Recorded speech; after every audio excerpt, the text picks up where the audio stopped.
Inside Henricus, Chesterfield County, Virginia,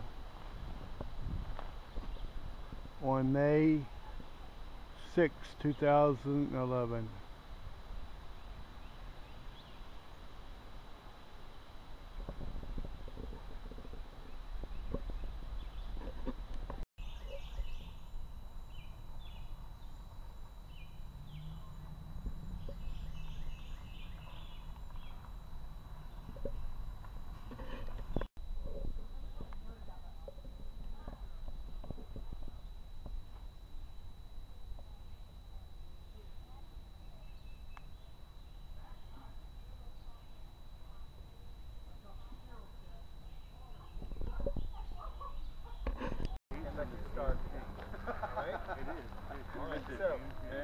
Alright, what I'm going to do is I'm going to turn you now over to the drummer. The drummer is going to start getting familiar with the weaponry and all this in the next part of the program. But I will let you know that Sir Thomas Dale, your governor here, is a Puritan of the Church of England, and he believes in a phrase. Tell me if you can finish it. Okay. Godliness. What's the next place? Cleanliness. You know it, right? Cleanliness is next to godliness. So here are the soldiers that are in charge believe that. The question is, what else included besides disease? How about Indians? So I'll turn you over to the drummer. He'll get you started with defending yourself. All right? So, even though it's a slow-loading weapon, he's safe from arrows. He's safe from anyone other than a man who has a gun. So this is why we are dressed like this. This is outdated in the the reason why, because does metal help to fight bullets? But the guns at the time were getting past the point that they would go through the breastplate. What made it particularly dangerous, even though it had the power to go through the front and into the body, it didn't have the power to come out the back. So it would go in the front, through the body, hit the back, and come back again. So why get shot twice with one bullet? So men in Europe decided to get rid of it, all except for a few cavalry troops called cuirassiers, which would take the back off. But in Virginia, against Stone Age technology weapons, it makes perfect sense. Because most Native Americans are not going to have anything more than a deer skin to cover their bodies, and this is a terrible weapon to go into the cloth of deer skin. And this is why we're going back to this medieval style fighting in Virginia.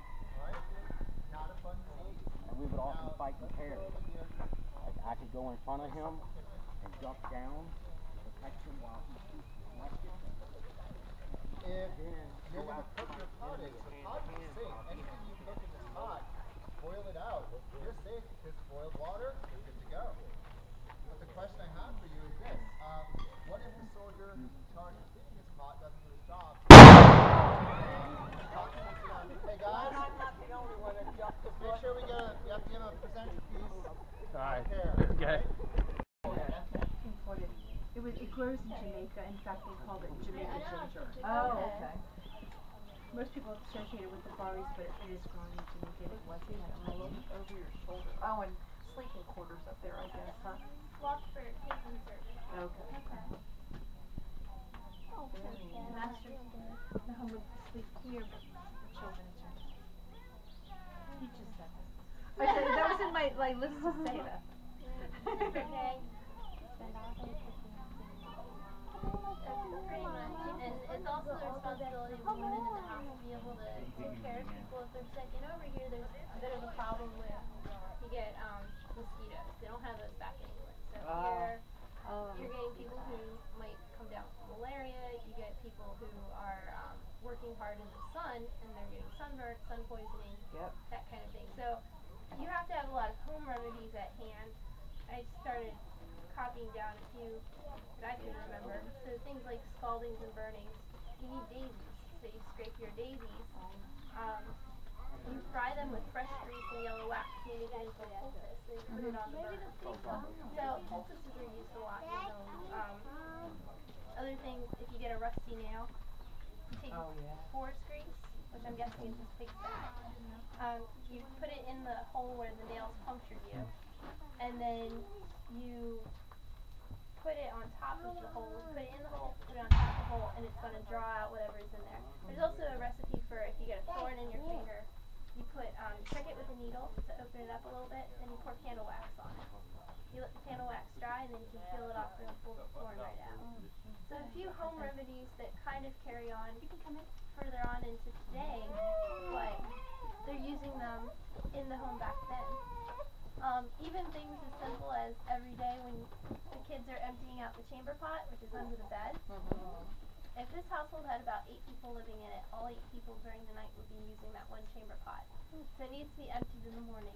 You don't just throw everything out. Instead, the solid stuff gets thrown into the pig pen, but hopefully no one's doing a solid deposit in the middle of the night in there. I'd make them go outside. But the liquid stuff, you're going to save it. You keep it in a barrel by your privy, if you have one. You let it ferment for about a month. After it's fermented, you can use it as cleaning, or use it as bleach. It turns into ammonia. So even your laundry is going to be washed in liquid deposits from the chamber pot. Well said. And then when you're cooking, you're keeping in mind what is healthful going into the body, because we believe that your body is comprised of 4 humors. Those 4 humors, if one gets knocked out of whack, then it affects your demeanor, it affects your health. So if you have too much heat in you, too much fire, you need to cool it down with something cool like water. You have to, if you have too much, sanguine, like happiness or something, you need to mellow it out with melancholy, that kind of thing. So foods affect that too. Whatever you eat, depending on where it comes from, how it's grown, that's going to affect how you function during the day. So stuff like carrots, they think it's better to eat them cooked, and you have to pair them with something. You can't just eat them raw, because they've come straight out of the ground. They don't think that's very healthy. So you got to cook them with something else. Yeah, cool. Thank you. Thank you very much. Pretty comfortable for me. I had one before that was kind of like a punch. It was just wanted to open some air. Maybe get into it. You want to sew yourself up a shirt. Yes. That I remember from adults. Yeah. Experimenting with adults.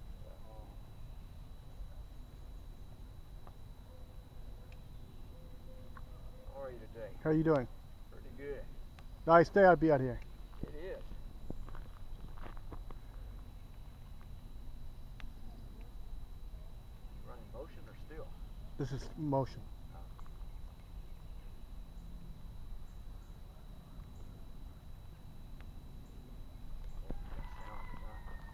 Something that small you can't tell. Oh, yeah.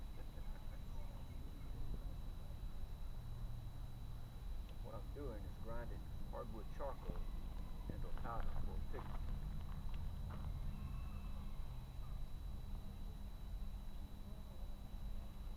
And eventually that will be mixed with oil for use.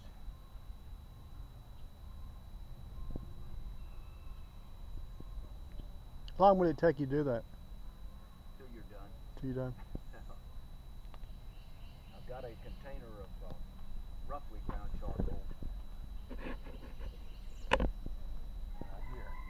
It was full this morning. Roughly half full now. I've gotten this much finely ground powder out of it so far.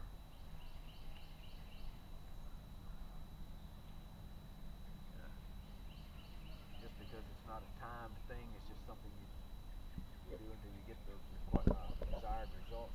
I haven't even paid attention to how long it's going to take.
today all over the site is on medicine and medical practices.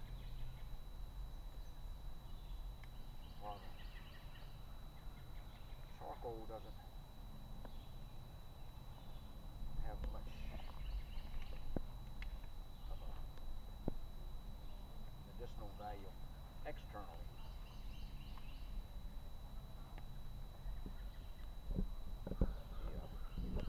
Native people often put oil on their skin, which makes a lot of sense when you're exposed to the weather with mostly your skin exposed. And not wearing many clothes, adding a pigment to that oil helps with your decoration.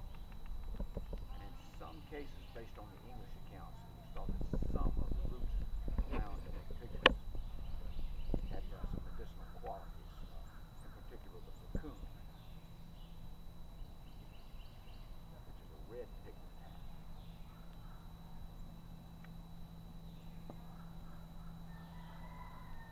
The English said they would anoint themselves with it, which means rub it onto your skin,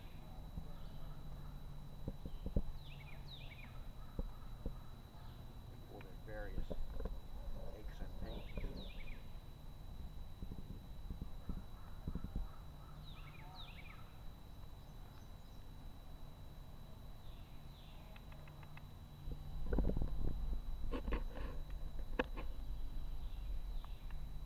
Other roots, the Algonquin Wisaka, which one Englishman spelled the Wisaki.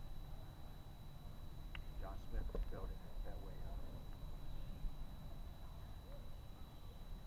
think Henry Spellman had a closer understanding of the pronunciation. He's the one who called it Wisaka. One Englishman said that he thought that might be milkweed.